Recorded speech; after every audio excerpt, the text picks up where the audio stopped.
Pregame.com. Pregame.tv, Steve Fezzik making a bet online while I'm cutting videos. This reminds me of The Odd Couple. Do you ever see this episode where Oscar Madison, Brady, is like announcing there's a Jets-Bengals preseason game, and he mentions to Howard Cosell, he says, "Oh, the Bengals have a great zone defense," and Howard goes, "How do you know?" And he says, I ought to know. I got $100 on these bums." So we were talking about teams tanking in the NBA while I simultaneously bet the Suns Nuggets under 106 for the second half on my South Point app. I don't know if that shows total and complete degeneracy or tremendous commitment. What do you say? A little of both. Hoping for a longer answer, but it appears like we are in here. NBA. Let's say you are the general manager of the Milwaukee Bucks or the Philadelphia 76ers or maybe even the Boston Celtics. Or the beloved Los Angeles Lakers. That's right. Just win, baby, or, boy, some real good talent in the draft pool this year, huh? Well, you got to make something happen. And I think, you certainly have to send your team out there each and every night with a good attitude and a winning attitude. But, there's also got to be some attention to the big picture here. And that's not only next year, but the year after that. And, this is like running a business. And, not every business makes money every year. And if you see that you're having a bad year, then, you have to make adjustments. You have to cut expenses, whatever that is. And the NBA is the same way. You can't, and you have to give the fans a good product. I understand that. But, again, there has to be adjustments made. What's interesting about the adjustments and the teams that, they see the future. And they're like, boy, it doesn't matter if we win a couple more games. Let's get a better draft pick, right? Or likely to get a better draft pick. But it never works. It's almost like, I don't want to go anti-Democrat here because I'm extremely anti-Republican as well. I hate both parties. I hate both. Okay, never mind. Different video. Different video. But the point is, it seems like the more you give people or corporations or anyone or anything incentive to lose, they get good at losing. They don't just lose this year. It's almost like you create a culture. Yeah, because your players they kind of get the message sent. Hey, we're cheating. This reminds me the way some of these NBA teams play late in the year. I know they aren't losing on purpose. You're right. But I use the analogy. It's like the Bad News Bears movie, where they sit Amanda down and they bring in Rudy Stein and they give Kelly Leak, the night off, and suddenly Ogilvy and Tanner and then the other cupcakes have to try to find a way to win a game. It's just not going to happen, no matter how hard they try. Sure.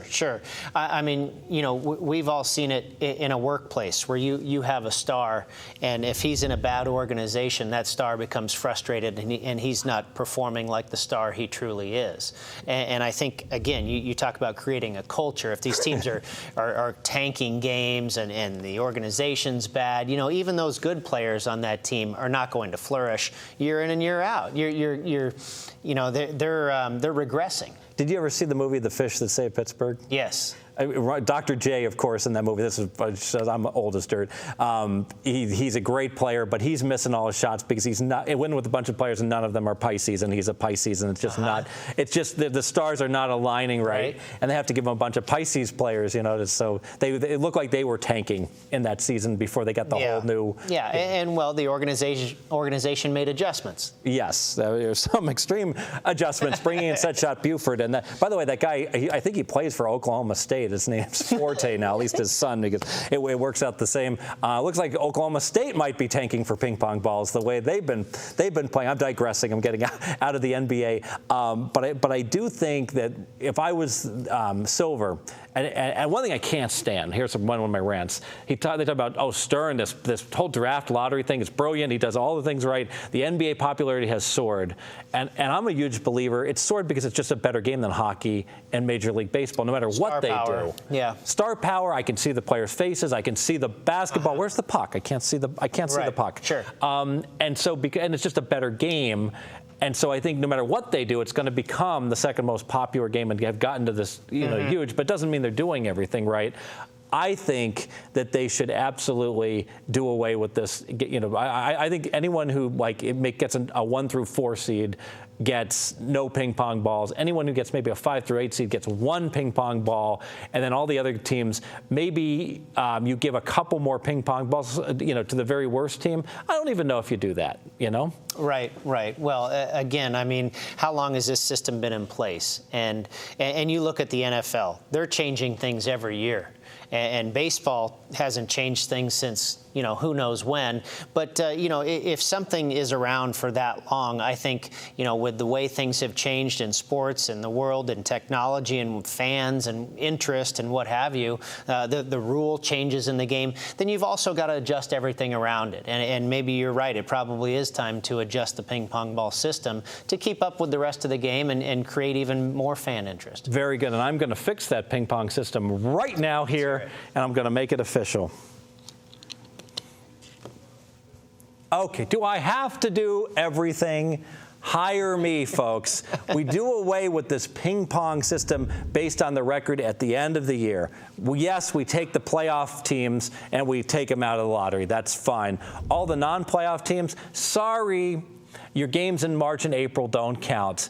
It's a little April Fools. We are going to go back and we are going to seed everybody based upon what their record was in February. And here's the beauty of it. The Fezzik system, the way the draft lottery is going to work is we're going to spin a wheel and it's going to land on a date or a calendar. Throw a dart anywhere between January 1st and February 28th. And whatever the standings were on that date by winning percentage is the number of ping pong balls you're going to get. So you're never going to know whether tanking is going to help you in January and February. And you're going to know that tanking in March and April won't help you one iota. Problem fixed with all the tanking. Brady, what do you think? Oh, I think it makes a lot of sense. And even if that isn't the exact system, I think it's a good point to start with. You have to create some sort of randomness or some sort of unknown so these teams don't know. It's like the NFL team that's going to, lose the last couple games of the season so they can draft Andrew Luck or what have you. And make the last month. You have to make it unknown so, they're performing. And make they're giving the fans the product day in and day out. And make the last month the most critically important so when you do get a bubble team trying to get into the playoffs, playing the Milwaukee Bucks, they're not laying 19. And it's exactly like the NFL did. They adjusted to play division games at the very end because they are likely much more important. So that was a great adjustment. Yes, very good. So it's been a lot of fun here, pregame.tv, discussing golf, the match plays, and we did a little bit of everything today, and some discussions about college basketball and the NBA, and we really appreciate you coming on each and every week. Of course, we are the B team here Tuesday night. Vegas Runner continues to spend all of his earnings from football season having a great time while Brady, Kannon, and I are here. We'll be looking to possibly bring on a third person when VR is unable to make it. And, of course, every Wednesday, Marco D'Angelo, unless he has pneumonia, and I think personally he might still be here, D'Angelo's Deli will be open for business with Ken Thompson and with Brian Leonard. Stay with us. Thanks for joining us. Pregame.tv.